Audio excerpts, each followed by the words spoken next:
Hello, welcome back to the Prestige TV podcast feed. I'm Joanna Robinson. I'm Rob Mahoney. We are here at your request, at your behest, to talk about Department Q.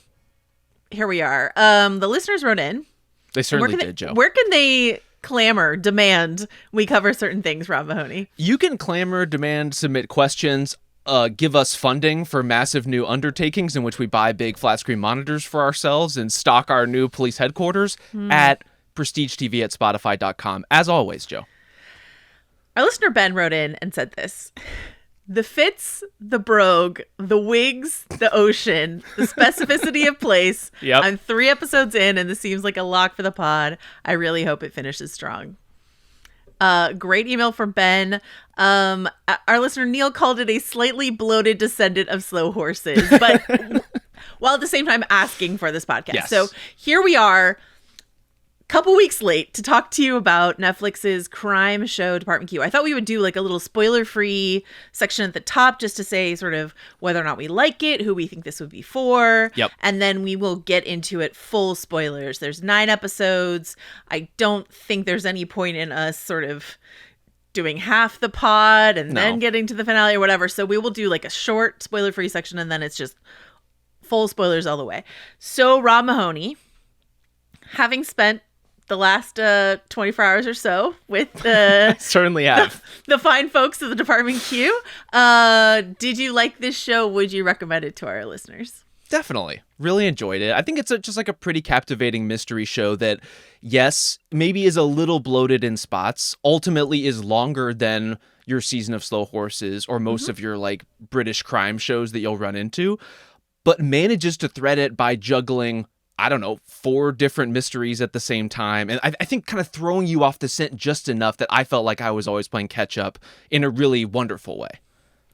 On the other, I really liked the show. Had a great time with it. I think Mathew Goode as Carl Mork is like a top tier TV detective. Yep. I love, and you know, something I want to get into a little bit later is we talked a lot in our coverage of Your Friends and Neighbors about how we were like, oh, I don't care about all these side characters we constantly follow. And that is not the case.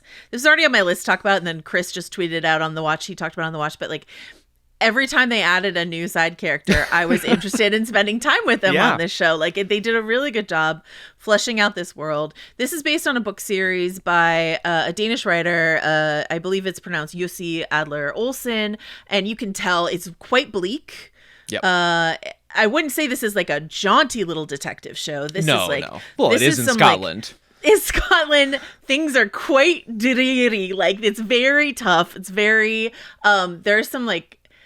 I had someone ask me recently, like, can I watch this with my kids? I was like, no. I don't think so. Just maybe hard, not. no, because I would say there's some like Silence of the Lambs level, like almost torture porn level sort of stuff going on in a part of the plot that is just like nothing like explicit, but just psychologically tough. I would say harrowing is a great word for it. So, not fun for all ages, but fun for adults. Yeah, I would say so.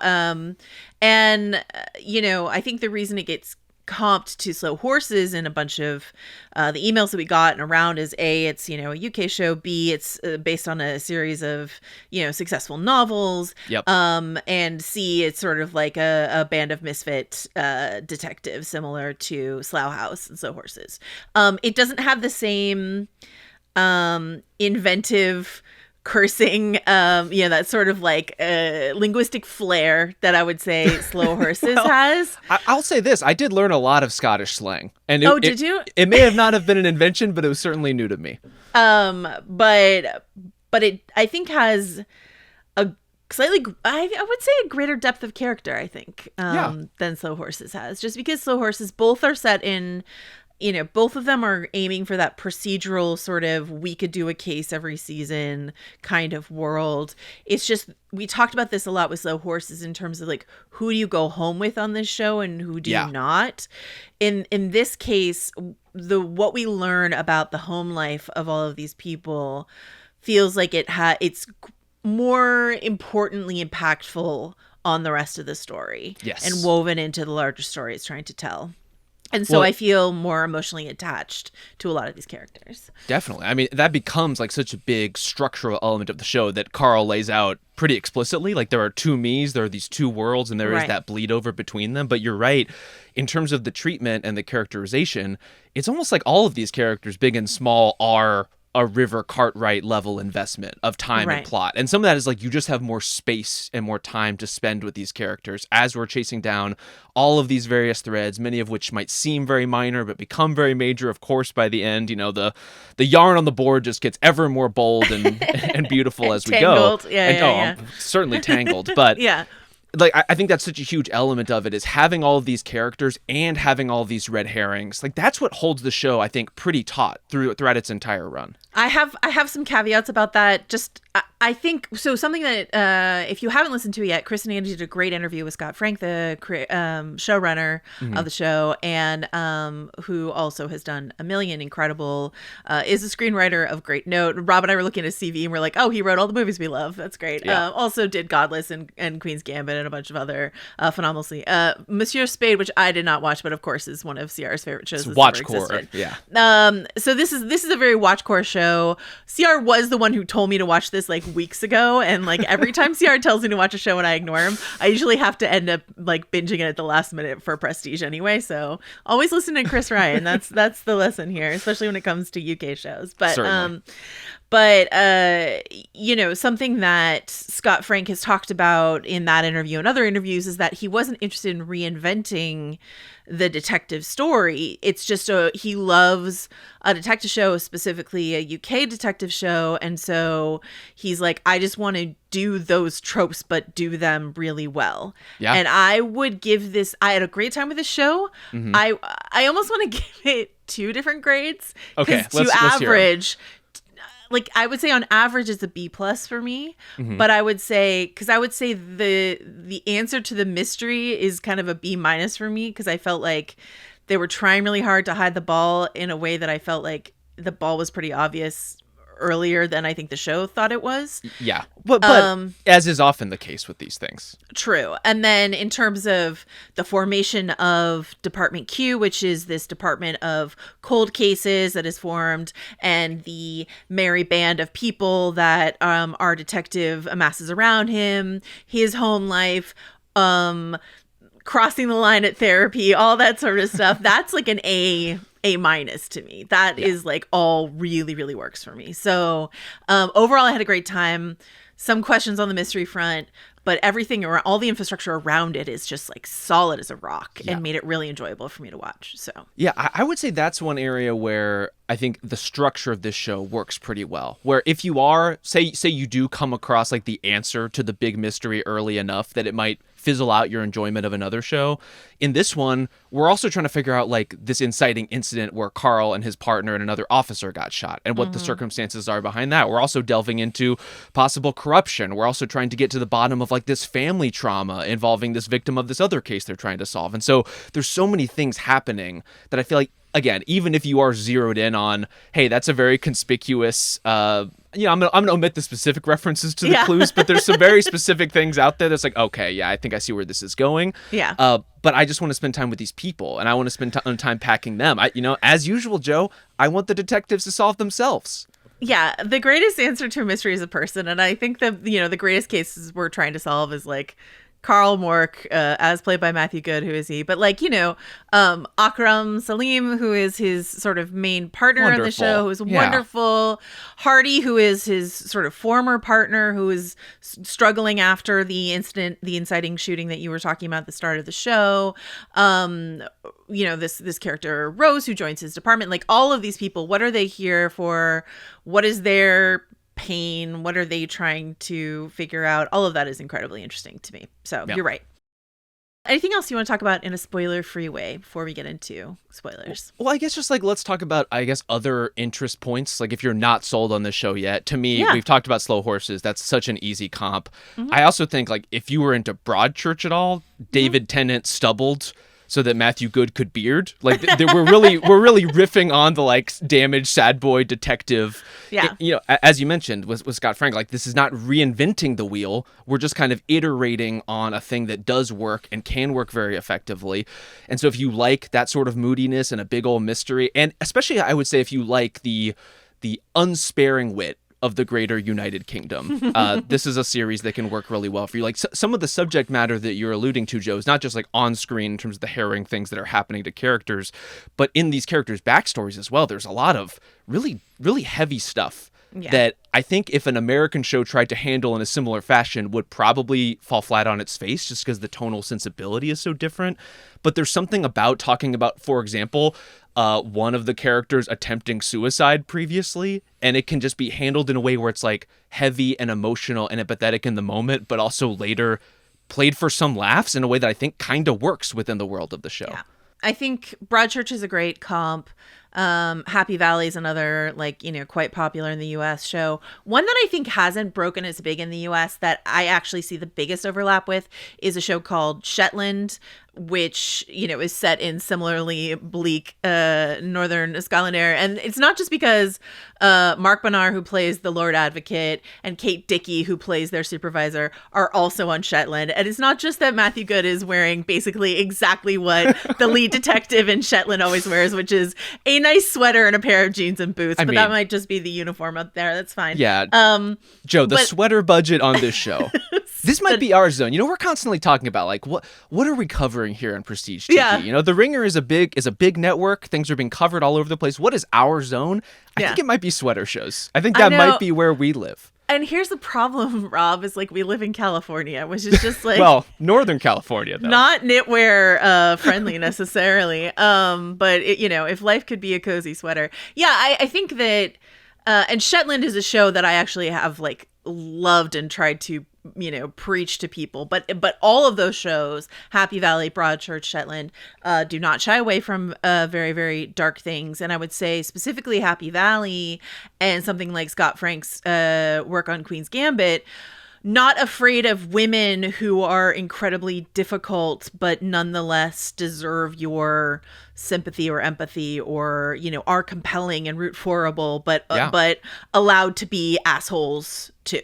You know, that's something that he's been able to pull off in a few of his properties. And I think it shouldn't be hard to do, you know, if we lived in an equal utopia, but we talk so often about likability when it comes to female characters, and we've got a character, Merritt Lingard, played by Chloe Perry, and like endlessly compelling, but you know, even the bare bones Wikipedia description of her character starts with ruthless and ambitious. She's quite a difficult woman, Joe. You know, and you know, so I like difficult women. So I enjoyed her here, but that is something that this show really pulls off really well. Anything else? Oh, production design wise, I will say this. Yeah. There is a set piece that I don't really necessarily want to get into because it feels like a spoiler, but there's a very, very visually stunning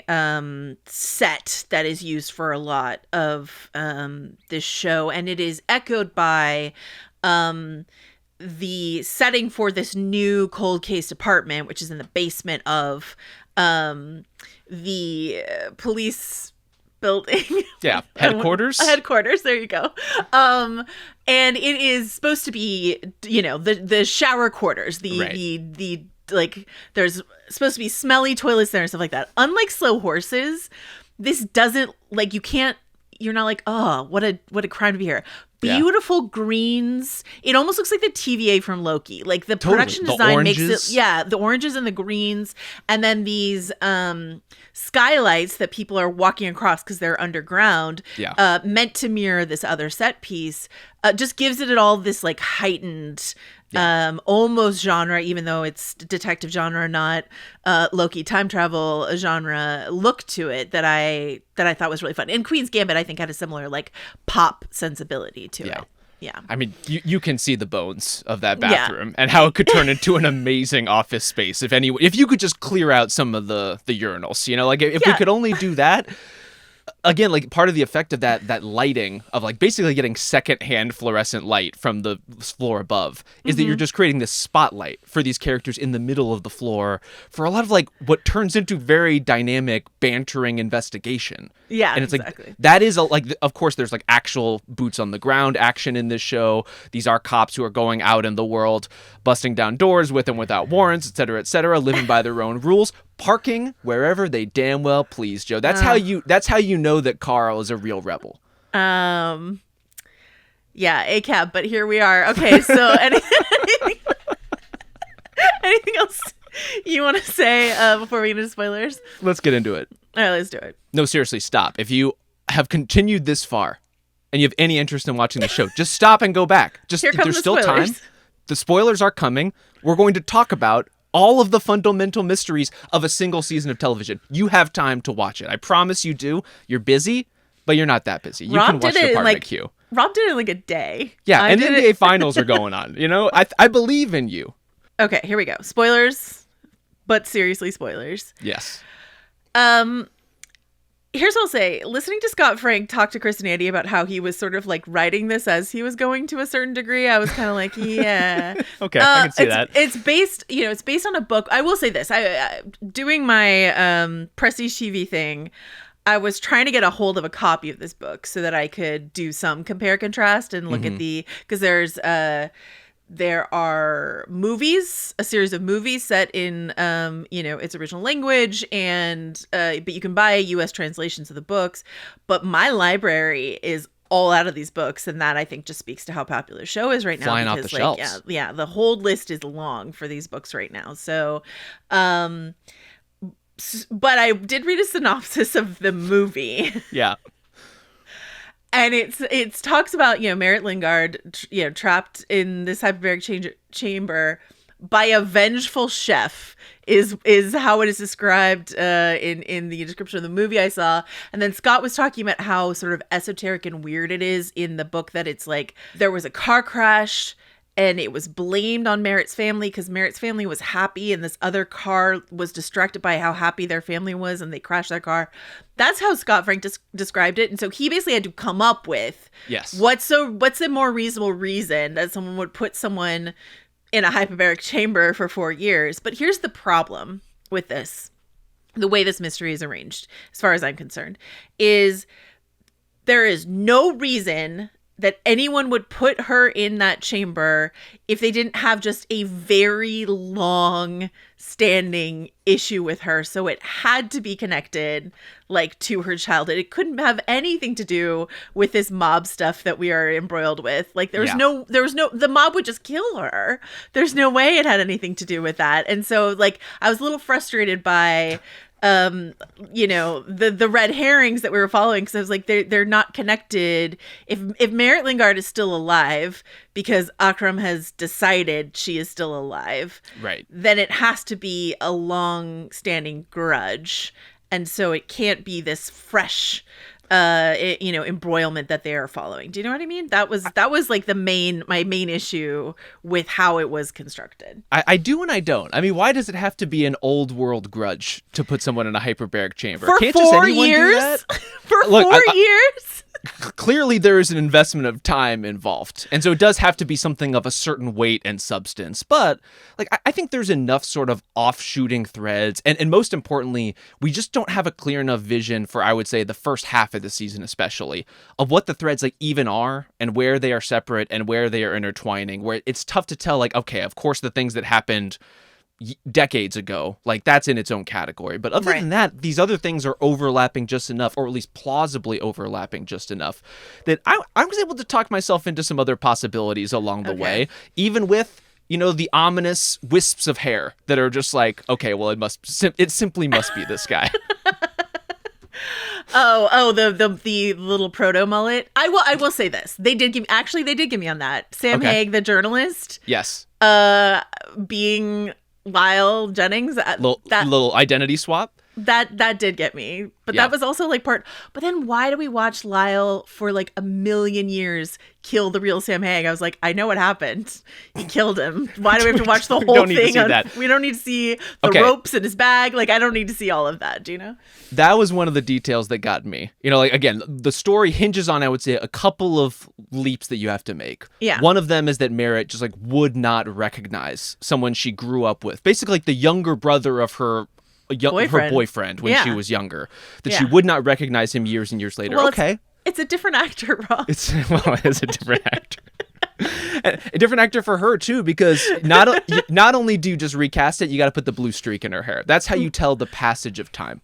Rob, I have a whole lot to talk to you about wigs, but we'll come back to that. There's a lot of hair. But so you have to buy that she would not recognize this person if she saw him and knew him intimately much later in life. Right. That's okay. You also have to buy that some of the preliminary investigations with the original cold case or cold cases were just kind of botched. And this is one area in which I think the show does a great job of I agree. kind of throwing us off the scent of like, how much of this is institutional? How much of this is botched on purpose? We meet and spend time with like the previous investigator, and we're given like very different impressions of him at different points in the story in a way that I think really work.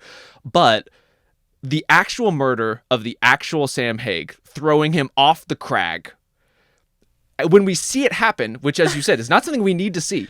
Like, Right. we get it. We put it together. He's dead. That guy is dead.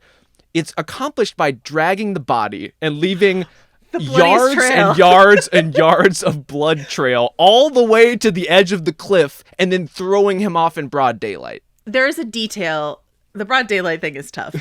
There is a detail that it was heavily raining. Oh, that's true. You're right. You know, You're right. That's fair. when they found the body. But also, I would say, when he caves his face in with a rock, I just feel like... Well, that's blunt force. That could be off a fall. I feel like the forensics department was not doing their job if they were like...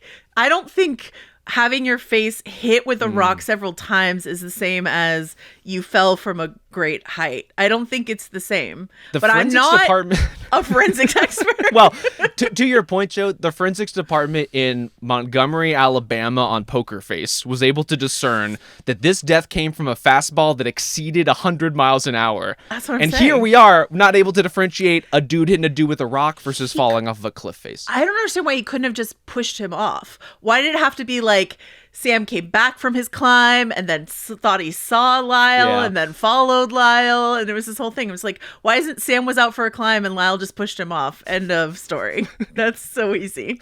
I am glad, though, that the Sam that we knew, which of course turns out to be Lyle, Yeah. was not an actual investigative journalist, because his methods of convincing a source are just like, let me strip down and jump this woman. I did text you while I was watching the show, and I was like, Rob, I'm really loving this show. 0 out of 10 for journalism. And that was before I knew that we were watching a fake journalist. But I was like, what are all these, like, it wasn't just that, it was the other journalist who basically attacks Mathew Goode's character in the newsroom. I was like, what are we doing here? This isn't, anyway. Journalism, guys, if you're thinking of becoming a journalist, this is not what journalism is. I promise you. Robin, I promise Well, you. to be fair, the lens of journalism in this movie is mostly an actual investigative journalist who somehow drives a Porsche. That's a whole separate conversation. Well, he's a corrupt journalist, is he not? He's like, is he? Isn't he like feeding information to the mob lawyer? But was that was the actual... See, this is where I'm confused. What is the actual Sam and what is fake Sam Lyle? Yeah, it's a great question. I honestly don't know where one ends and the other begins, which, credit to Merritt, I get why she's confused. I wasn't sure if like she's like, I saw you at the trial, and it's because he looks enough like, because there's that flashback where Sam is talking to Lyle and they bearded Lyle up so that he looks much more like Sam than he does elsewhere. Did, yeah. Okay, anyway, this is getting caught in the weeds. Let's zoom back and say, please. I just want to shout out Mathew Goode, who I've enjoyed his entire career.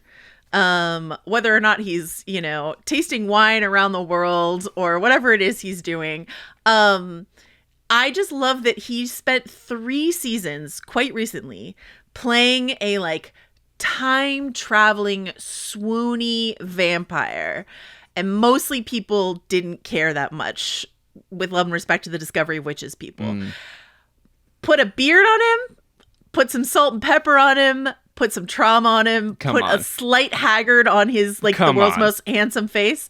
Yeah. And this is the female gaze. This is it. This is I'm just telling you. This is it. Well, let right me here. tell you, we're crossing lines, Joe. This is the everybody Oh, gaze. this is the everybody I don't know gaze. how you look upon Mathew Goode and say, like, that guy doesn't have it. Like, of course he does. And he's had it in so many ways for so many years. But to your point, I think he's, in most of the things that I've seen him in, been much more suave, much more put together. Like, this is a a single different man, match right. point. Yeah, I mean, even in The Crown, which, like, his arrival in season 2 of The Crown, if you have not seen it, honestly, I think you could teleport into just those episodes, and they're almost like a standalone romantic experience in which you, viewer, will fall in love with Mathew Goode. I assure you, like, it just will be part of your experience. It's true.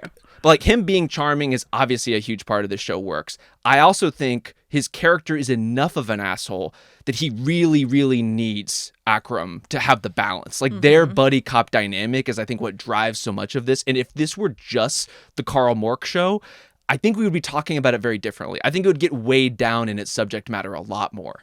Well, I think there are multiple very clever, and again, this is where the show was an A minus to me, multiple clever ways to bolster up a character like this. There is the Akram element, which is very important. There is the therapy element, which we'll get to in a second. And then there's Jasper, like the stepson. And what I think is so smart about that, giving the cantankerous detective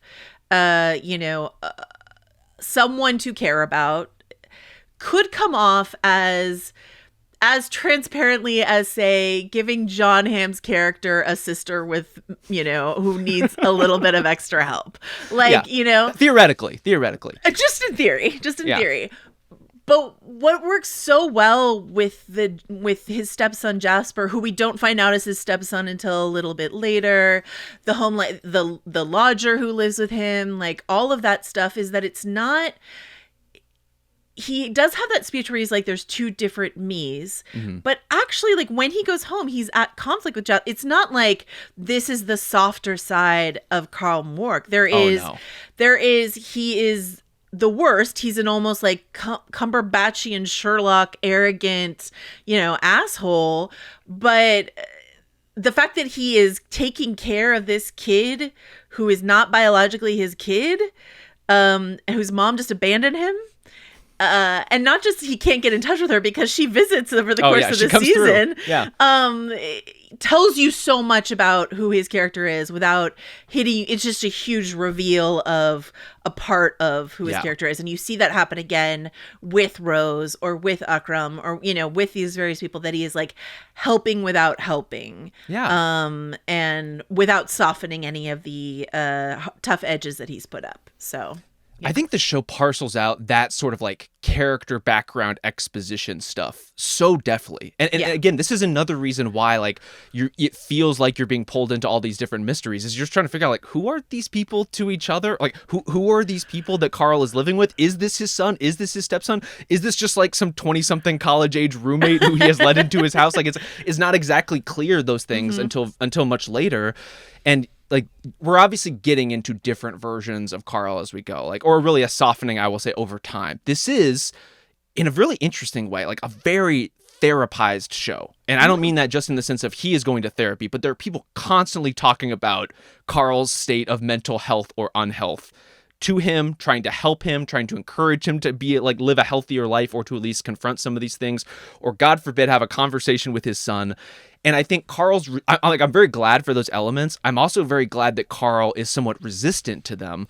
And you get that tension in that character where it isn't until 7 episodes in that they have the conversation, right? Like it isn't until much later in the series that you're seeing more hard-earned growth in that character. And I think that works because you open the show with this inciting incident with the getting shot in the line of duty, and his friend and his partner getting at least temporarily paralyzed, and maybe paralyzed for life. We'll have to kind of see what his trajectory health-wise ends up being, and the death of this other patrolman, all while Carl is doing the smart-ass detective thing. Like he's right about the clues and the crime scene. He's very cocky, and in doing so leaves him and these other two people like open to being attacked in this way. Now, like, does he put more of that on himself than he probably should? of course, this is a sad boy detective in a sad boy detective show. This is what we're doing here. But like, I think it really helps that it opens with him being like right about a lot of little things, but like kind of like wrong in a macro sense about that crime scene. And so then we get to sort of tear him down and see him sort of build himself back up. But the way he starts to build himself back up is just by making a big facade of a wall and pretending to be all good, obviously, and kind of finding his way over the course of the show. I think the excuse me, I'm gonna take that again. Sorry, Donnie. Yeah,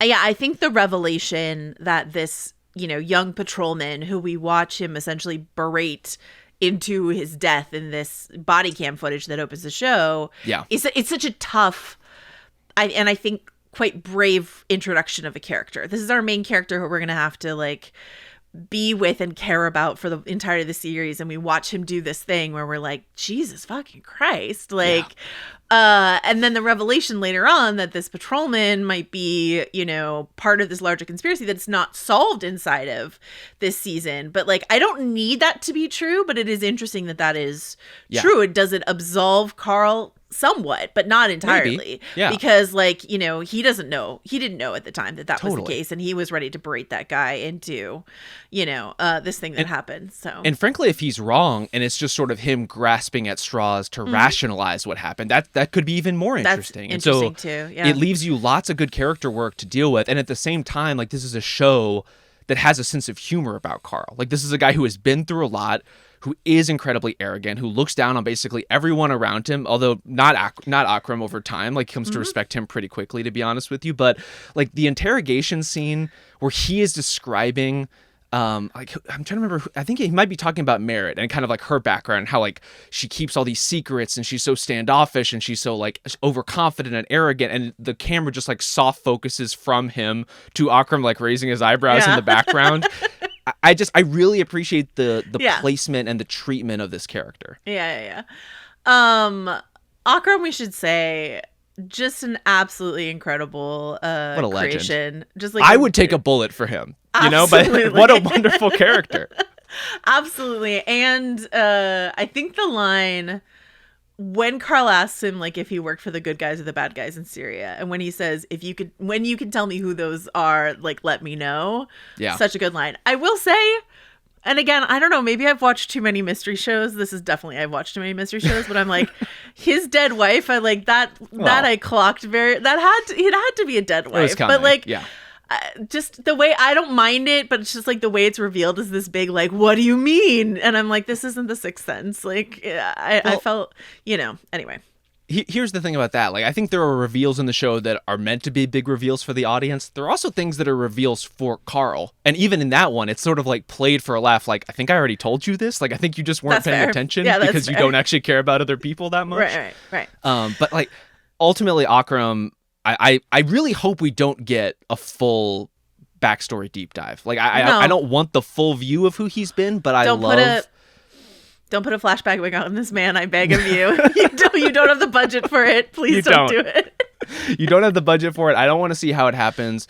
But ultimately, for these sorts of detective pairings, this is a really interesting one because you do get the fish out of water elements in some respects, just because he's in a different place from the world in which he has policed previously, or whatever his previous job was. But it's a cool dynamic because he has a whole life of relevant experience. He's not like the newbie on the force who's being coached up by Carl along the way. If anything, that's more kind of Rose getting back onto the scene and back into action, I would say, after her kind of episode. But he is, in a lot of ways, look, a broken femur here or there aside, like, more of a by-the-book cop than Carl in a lot of respects, like waiting for the warrant. Maybe we should stop here. Are you sure you want to do this? Like, he's at least doing the gut check thing in a way where this is not a character who doesn't know what he's doing. He's just a character who is not taken seriously because of the circumstances. And in that way, they're basically like sort of double Watsoning Akram and Rose in terms of like, you are giving this version of Sherlock the ability to be somewhat condescending or actually a bit more actually instructive of Rose, when he is asking her questions and leading her to ask the right questions, etc. But then you also have in Akram, like, someone who is just actually more capable than Carl in many, many respects. And that is really deeply enjoyable to watch at the same time. Well, and we might even have the rare triple Watson if you want to include Hardy in that camp as well. He's a little bit more out of remove because of his injury and his health during the season, but you can tell we're getting him back up and moving. We're getting him down into the office by the end of the season. Here's one of my unsolved mysteries for you, Joe. These two other cops who we spend a lot of time with on the top floor. I have nicknamed haircuts. Yeah, I have nicknamed Blondie and Fringe. Okay, I just called them the haircuts. The haircuts.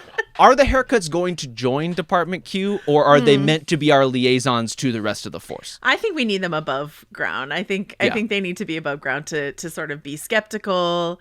But when they showed up at the ferry, like I was like, that was great at the end. I was like, oh, the haircuts are here. This is great. Phenomenal ending to that. Let's talk about some therapy. You talked about how therapized the show is, but we literally have a TV therapist here.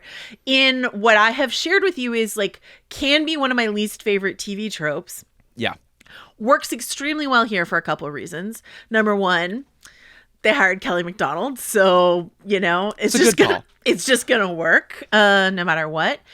And then two, I don't know if anyone listening to this listened to our episode on Stick, but we're just basically back in Tin Cup territory where we are disrespecting the doctor-patient boundaries. Blatantly. I wanted to run through some of the TV detectives that you and I have encountered in our time together here on the Prestige TV podcast feed. And I want you to give them a letter grade. And you can base that on efficacy in terms of plot. Okay. Or are they actually good therapists? Your call. Thank you for that freedom, Joe. Thank you for the open prompt. You're welcome. So, I mean, like, we'll start. Dr. Rachel Irving, played by Kelly MacDonald in the show. Yeah. What letter grade are you giving her?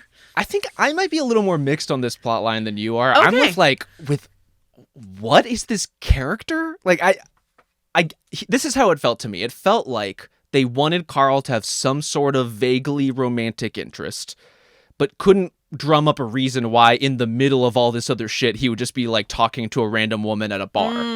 And so they made it a department mandate for him to get hot for therapist instead. I have the flip side to that. Okay. Dr. Carl Mork is such a maverick. The man doesn't care where he parks. He doesn't. That even if he had department mandated therapy, he would not go to it unless the woman were extremely hot. That much is made very clear. Like he is 1 foot in the elevator. Yeah. Or really 2 feet, and then has to put 1 foot back in to stop it. Yeah. And then when it's not her, when the other therapist comes back, he's like, bye, I'm not doing this. So her being extremely attractive, I felt, was a reason to keep Carl in therapy. But I think that is true. So what letter grade are you giving Dr. Rachel Irving, too thinly constructed a character for you? I'm going to give her, both as a character and in terms of her therapeutic efficacy, C-. Oh, tough. Okay. The great Catherine. Also I gotta say, shares way too much. Like she is trying to engage with him in a way that, yes, I understand like what is happening here and why the lines are being blurred in the way they are, but like, ma'am, you gotta relax. In terms of Scott Frank was writing this as he went, do you think he decided one episode she's married and then later he's like, no, she just wears a ring sometimes because she almost got married once? These are like the Roy grandkids just like disappearing from the plot line. Yes. Yeah, that's a question I have. Okay. Catherine O'Hara, The Last of Us. Gail on The Last of Us. See, I think she is a much more effective therapist in very unconventional times.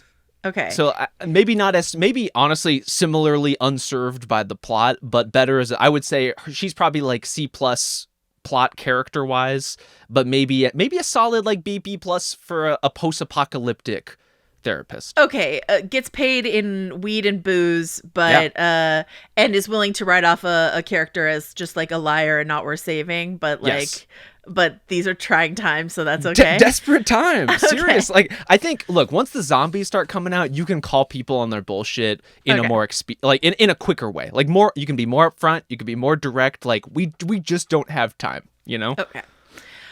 Dr. Rachel Blake, played by Harriet Sansom Harris, who was on The Agency. And if you didn't watch The Agency or listen to us cover The Agency, she is a strong plot device who shows up not only to therapize Michael Fassbender's character, but also to just ask dummy questions in a room about the procedures of how to be a spy in certain cases. So, Dr. Rachel Blake, what do you think? She is a plot device. There's no doubt about it, but a plot device that worked on me.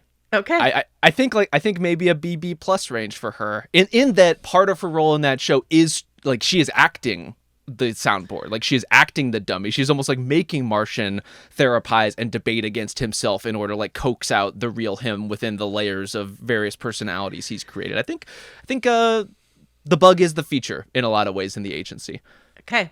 Miss Casey, Severance. Is she a therapist? Life coach? Inspiration? Yeah. I mean, A plus. A plus for everything Miss Casey related. A plus for Miss Casey. Bryony, Adolescence.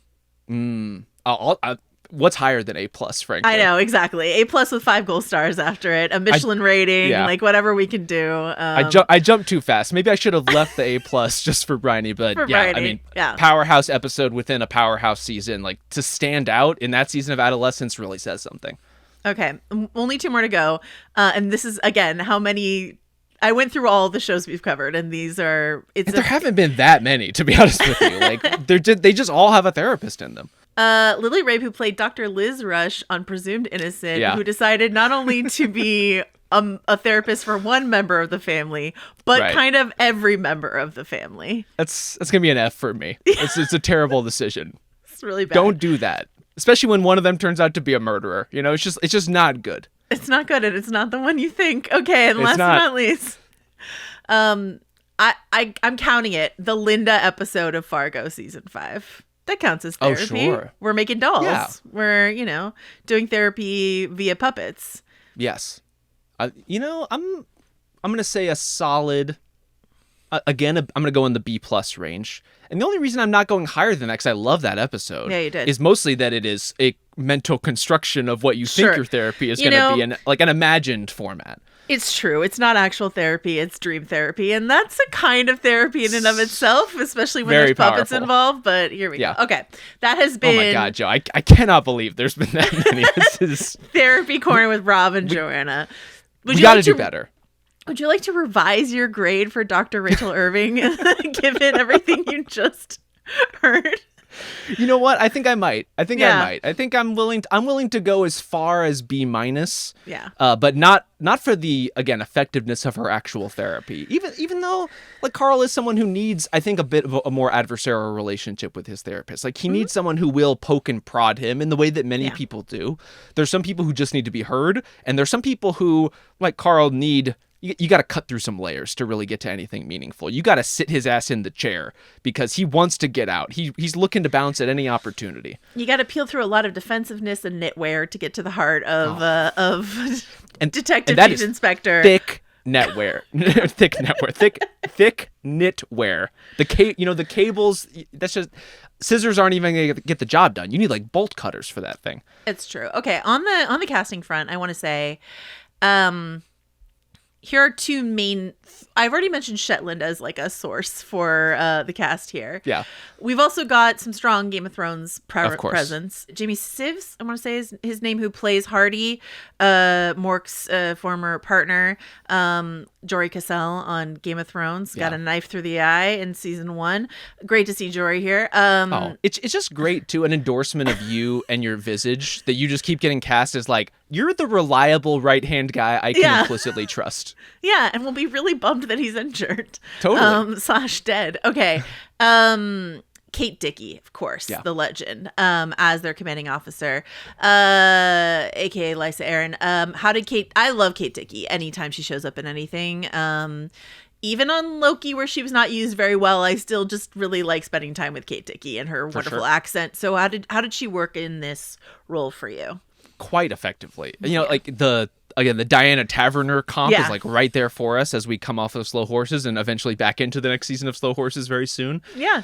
This character has some similarities in terms of the dynamic, but is not, like, I think maybe a little bit political, much less political than Diana Taverner is, at least cravenly so.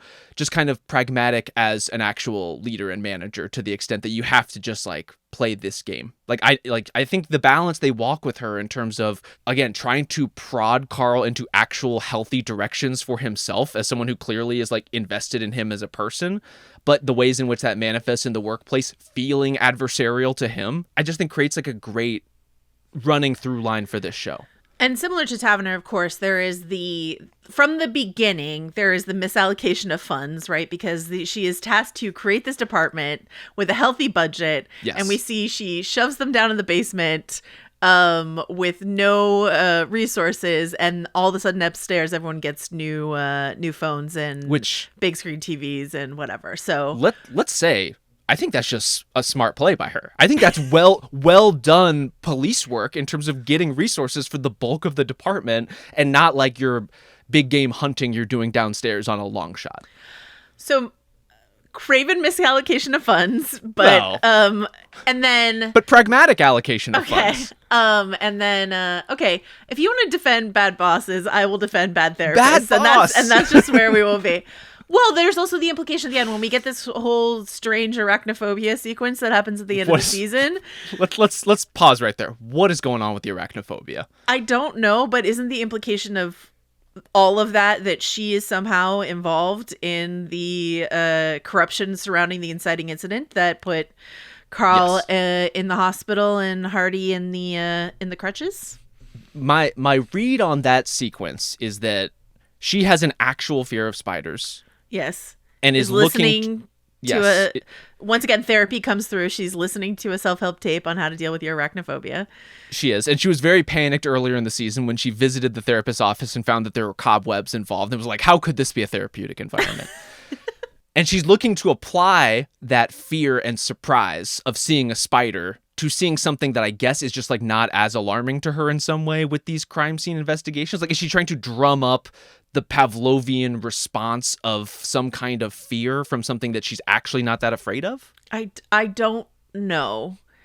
It felt like a dramatic way to have her look through the case file and communicate to us that she might have her hands dirty on this, and that the net is closing in around her because Carl is helping with this investigation now, even though he's not supposed to be. And so they're getting the correct answers on this case that she seems to have been implicated in. So, see, I just don't think you would cast Kate Dickie for such a character. I think you only cast her for very straightforward, positive influences on especially our main characters' lives. A kindly, good-hearted person. and as she so often is. Last but not least, on the Thrones front, Clive Russell, who is playing Jamie Lingard, Merritt's father, the Blackfish himself, has to wear one of the worst wigs I think I've ever seen in a flashback that is full of truly terrible wigs for no discernible reason. I don't know why. I really feel like if he had just had gray hair in the flashback, I wouldn't have been that distressed about it. And young Merritt having like a Party City, but make it like early 2000s scene girl blue hair. This is genuinely one of the worst wigs I've ever seen in my life. And like, I know they can do better than this. I feel it in my bones. I don't know what happened here. They definitely can. Again, they must have blown the budget on sweaters. Like, it's the only plausible explanation, because this is your world, Jill. I am mostly quite wig blind. Like, it just does not bother me. I don't usually clock it. These were upsetting. Just genuinely took you out of these sequences that I think otherwise flashbacks that work quite well. And yet I'm just like watching this jet black wig on this man's head wriggle around. It doesn't make any sense. And hers is like basically shiny. I'm just like, it was really tough for me. And then last but not least, I want to say, we've already covered the Thrones. I would just want to say that half of the cast of the Doctor Who episode Tooth and Claw, which is the Queen Victoria werewolf episode, of course, is also here, and I just want to shout them out, specifically the woman who's playing the vain, rich, villainous head of the mental institution. What a construction. That's when you're going like really deep into like almost Agatha Christie territory, this like cartoonish like baroness of a benefactor woman. Yeah. Fucking wonderful, wonderful stuff. Like, this is part of what I love about specifically like British and in this case like Scottish or originated like police procedurals. Are the interrogation scenes are just so different. Like the amount of time like you get in that little zone and you can feel the bubble forming around you and the characters as you're like, oh, we're just going to spend 6 minutes here having this conversation. Like, this is just what this is going to be. And we're going to read their faces as they do like the double interpretation reaction shots to basically everything. And that's a huge part of the fun. And I think a huge part of what makes this season so fun, even as we're delving into murder and disappearance and suicide attempt. And like, it's again, very, very bleak stuff. But it really, really does work, and I think it feels breezier than it probably is. And I think, to go back to this production design question, I think, like, when you think about her office and the setup there, the, like, gilded details of her office, when you think about the church with the rainbow-colored stained glass where we find, the cop who was previously on the case, again, these are just very like poppy visuals, which is different from the color palette of a Broadchurch, Happy Valley, Shetland, or even any of these like bleak Scandinavian detective stories, which, you know, is the origin of this particular story. Those are very washed out, like gray sort of environments. And so to take that world and put it in this sort of very candy colored sometimes vision, you know, Scott Frank is saying, I'm not here to blow up this genre, I'm just here to do this genre very well. And in many ways, wigs and some twists and turns aside, I think he did a really great job, but he is also putting like an American stamp on it, in a certain way. He said that originally they thought they might set this in Boston or Vancouver. He was like, somewhere with a ferry. And then they decided, you gotta have a ferry, but they decided to do Edinburgh. They decided to do Scotland. And I love that they did Scotland. I think it makes the show. I don't know that I want to watch the Boston version of this show. I'm good, respectfully. But, to take Scotland and Edinburgh, a beautiful place, but a beautiful place that is like old world and stone and all of this sort of stuff, and make it just poppier and more colorful is just like a really interesting thing to do, that I thought, makes this show stand out from the other shows that it is trying to be in lockstep with, I guess. It's not like the other girls, Joe. I don't know what to tell you. But yeah, I think it's big city versus like small town village as well. Like the differentiation immediately of all those locations. And this is another like classic sort of mystery trope in a like where in the world is Carmen Sandiego kind of way, where it's like when you need to reinterrogate the previous investigator who's now running the rehab out of the church, like you go back to the church. You just go back to those locations. And so you create this visual shorthand that I think makes a lot of sense and makes the whole story feel very, very intelligible. I was super impressed, and like we should probably devote a little bit of time talking about Merritt specifically and the hyperbaric chamber tube that she is like trapped in old boy style basically throughout this season. Yeah. That storyline is yo-yoing through time, and there's not one Chiron on screen saying day 1, year 1, year 3. I was surprised that we didn't get a year Chiron anywhere. On Netflix, of all places. Well, they know you're not looking at the screen, so they're saying it out loud. That's the important part. They won't be reading, so don't bother giving them numbers anyway, sorry, go ahead. But of all this stuff that's happening in this show, like Chloe Perry's performance as Merritt, like she is acting opposite mostly no one, sometimes various hallucinations, sometimes performing dental surgery on herself. It's a tough gig, and I think she mostly really nails it. Like those scenes feel really interesting. Obviously, you're pulled by the central mystery of what's happening, but she also just has like a great silent film actor kind of expressiveness that really, really works for these scenes in which she's absolutely saying nothing at all. I thought her performance was so good. Once again, similar to let's say a John Hamm-esque, she has a brother who draws out this other side of her that is, part of her story. But I love how we meet her.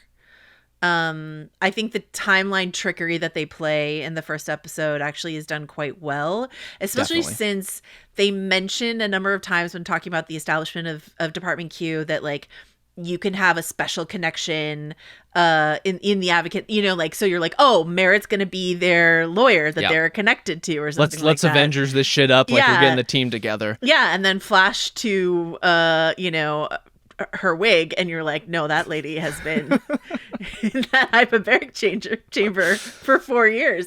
So all of that works really well, and I love how we meet her, and I think she's really believable as someone who has had to hard scrabble her way out of a tough place. I love when I think it's Hardy who's like looking at her car, her watch, all this stuff like that. Yes, it's family money, but he's like, good job, Merritt. Like, you got yourself into a better life. You did that for yourself. I find her like believable in all the scenes when men are like, yeah, I lost my mind, was willing to throw away my family for her. I find her compelling enough to be believable for that. And she does have this incredibly, sort of similar to Anya Taylor-Joy, like a very compellingly interesting, different face that is really, really fun, endlessly watchable. Not fun. I'm not having a fun time in the hyperbaric chamber, but endlessly watchable to me. So she's clearly not having much fun. And upon that very interesting, very watchable face, I mean, particular salute to the makeup team who make her look like she has not seen the sun in 4 years. Do not drop the skincare regimen. We don't want it. It's really tough scenes down there. I will say, shout out to Andy Greenwald who dropped a really impressive Scottish accent when he was talking about how it only takes her 3 months to be like fine. Yeah, looking great. Fully well adjusted. The hair is glossy. Everything looks fine. But yeah, that's, Chloe Perry is wonderful. And like, the show does not need to have her in its future. It does set up this world where we have characters like the Lord Advocate or Kate Dickey's character Moira, or all these characters can come back as touch points around the department if they just want to take on the next book and do a different case. We don't need to have Merritt Lingard in the future, though we could. Definitely could. In theory. If I were her, I'd be like, I'm not going back to being an attorney. No, thank you. Absolutely not. But with all that family money, like, again, she doesn't really need it at this point. Yeah. So okay. Anything else you want to talk about?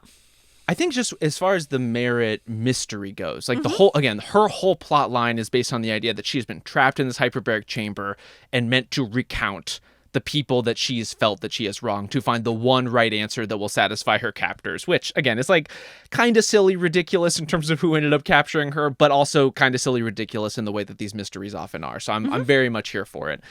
I love the idea that she is reliving all of these mistakes, most of which are like oriented to her job, right? Like people she has wronged, potential informants who she did not protect and then get injured while in prison, like those kinds of things. And the one thing she's actually being held for is something that she really isn't responsible for at all. Like, is really not her fault. Yeah. And the idea of couching like this twisted form of like revenge in personal justice, this idea of like you're trying to get justice for your son who died or your brother who died, and in doing so are like really misinterpreting any sense of that word or any sense of what justice actually is, I think is such a smart riff on this idea and this character who's obviously a prosecutor in her own right. And it kind of takes a lot of the assumptions about this kind of story and flips them on their head in a way that I really, really appreciate. It's interesting. This is like the third duck in a row of stories that I've covered recently. The Last of Us being one of them, and then Mallory and I did a Batman Begins anniversary pod over on House of R. And both of those two properties talked about the difference between justice and revenge. What is revenge and what is justice? And putting a woman in a hyperbaric chamber for 4 years, I'm going to say it's justice. It's revenge. But this idea of like, what is pure justice? Justice is about like, what making things right, serving what is for the greater good of the community, and then vengeance is this personal punitive thing, which is different. Something to think about in these trying times we live in. We have gotten all the way here and we have not mentioned Shirley Henderson, and that's mostly because they did not use the great Shirley Henderson very much to her ability, but she's here and she's great as always, but she can always do more. That was like, I agree with Andy said this in the interview with Scott Frank. He was like, I was sure she was the murderer, and I was like at the very beginning I was like, how is it not, in the first episode I was like, how is it not Shirley Henderson, because why is she here just playing like a kindly woman? You don't cast Shirley Henderson to do that. Scott Frank's like, I do, and that's what he did. So they got to round out the cast with enough people you're at least looking at, right? And again, it's like maybe even for an episode or two, and specifically the fact that she is in the opening of Merritt's backstory, where you're like, this must be a character of import. And she is, in her way, just not in the way that we might have anticipated coming into that scene. She is a safe harbor for William. Yes. And also I really liked how the William character was portrayed. This person who has, who suffered this terrible trauma, is, obviously quite dependent on people taking care of him, but also has this whole sequence where he is making things happen himself and playing a key part in rescuing his sister who is taking care of him. And I thought that was really, really wonderful. The wordless reunion between Merritt and William is really something, to the point that even Carl, who just got shot, is like, hold off on the medical attention. I need to watch this. And I get it. He's like, I'm in a sling. It's all I need. I've got my stories are on. The shot of Chloe Perry in the casket, the hyperbaric casket, the hyperbaric stretcher. Yeah, stretcher. There you go. It's not a casket. That's grim.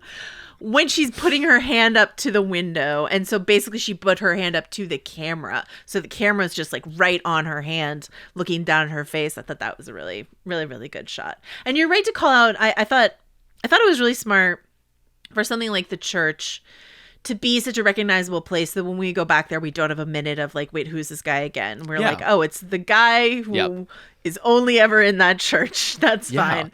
So all and the little stuff. Visual reveals within that scene of like, you see him in the church and he's drinking and you're like, oh my God, there's something happened. And then, you get that reveal turning his head where he's been beaten to all shit by these three other like muscle guys, effectively, like in the organized crime subplot that is kind of humming underneath this story, which I imagine we are going to revisit, Joe, as the seasons roll on, as we get into other stories. Like it has to be baked into some element of a season 2, right?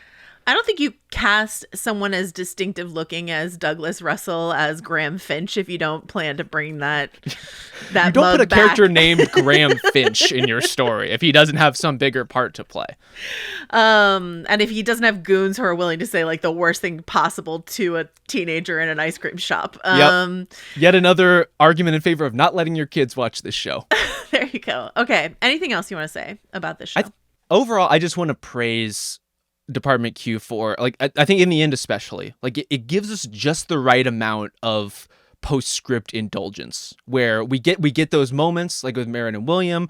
Ultimately we get this moment where Merritt like kind of comes out of the elevator and bumps into Carl, not really knowing who he is as she's like trying to find him, and he doesn't say anything. He doesn't say anything, and so it's like she gets to look at her own investigation board, and so you get these like little emotional payoffs, but no big speech, no like saccharine line, no like not even like a knowing glance necessarily. Like it's all thrown off like really, really effectively. And after a story like this, like that's kind of what I want, is like the quiet resolution. Yeah. And then we're getting back to work. All right, Scott Frank, if you're listening, and I hope you're not, because I hope you live your life and don't listen to podcasts about your own show, but we'd love a season 2. Yeah. More problematic therapy for Joanna, more mean bosses for Rob, and we'll have a great time. Anything else you want to say, Rob? I guess just email us at prestigetv@spotify.com with whatever further demands you may have for our future coverage, Joe. We're trying to figure out what's next on the agenda. This one snuck up on us, and I'm really glad we caught up to it. Absolutely. We have something cooking a plan for this odd contentless summer. We have some ideas, but yeah. Is it cooking? I would say it's like on the counter, dough is rising. You know, like we're not in the oven yet. Do you cook bread, Rob? You don't. You bake bread. But yes, the stir fry is still being assembled, and then we will hopefully dish it up to you. Thanks to Donnie Beacham for his work on this. It's late on a Tuesday for Donnie on the East Coast, so thank you so much. And we will be back with something for you soon. Bye.